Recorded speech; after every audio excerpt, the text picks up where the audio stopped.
the past 25 years, I've been treating a neurological condition called attention deficit disorder. The key symptoms of ADD, distractibility, impulsivity, restlessness, disorganization, trouble planning, procrastination, have come to be key attributes of most people working and living in today's world. Well, interestingly enough, over the past decade or so, more and more people have been coming to me saying they thought they had ADD, but they didn't. They had what I call a severe case of modern life. The symptoms of overloaded circuits are very similar to the symptoms of attention deficit disorder. You feel frustrated, frantic, furious, fearful, forgetful, frenetic. You're in a state of frenzy. And as a result, you can't focus. You're distracted. You can't sustain mental energy on one task for much longer than a few seconds.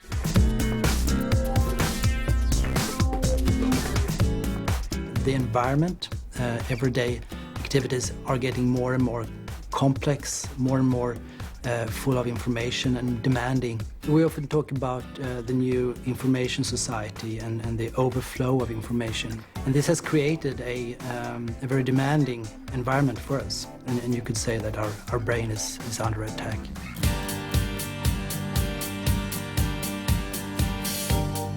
We have an executive brain, and our executive brain is where we do all of that productivity, planning, paying attention, self-control, the parts of our brain that really make decisions, make choices, and allow us to follow through on plans. And then we have an older part of our brain, the emotional brain, which is where we react to things. The problem comes in if we get stuck in our emotional brain and just keep reacting to things, because productivity is not busyness.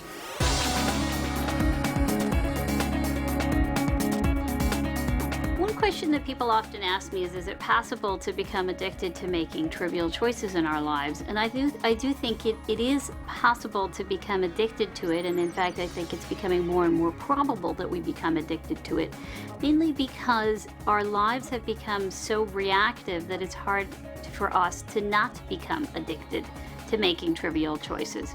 From the moment you wake up in the morning, you've got your phones going, you've got emails coming in, you've got text messages coming in.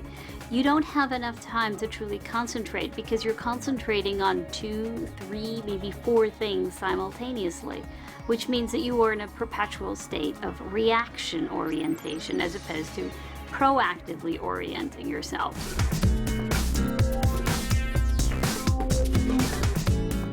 Every time we make a choice, we rewire our brains. I think somebody once said that bad habits are easy to form and hard to break, whereas good habits are hard to form and easy to break. So if you don't take an active part in changing the brain correctly, then it'll be sort of a slave to stimuli that are imposed upon it.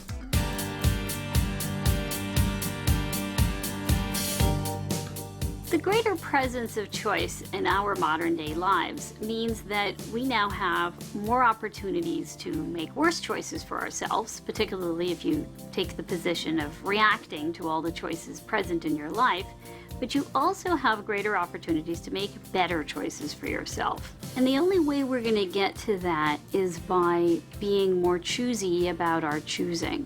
You need to be strategic about choosing.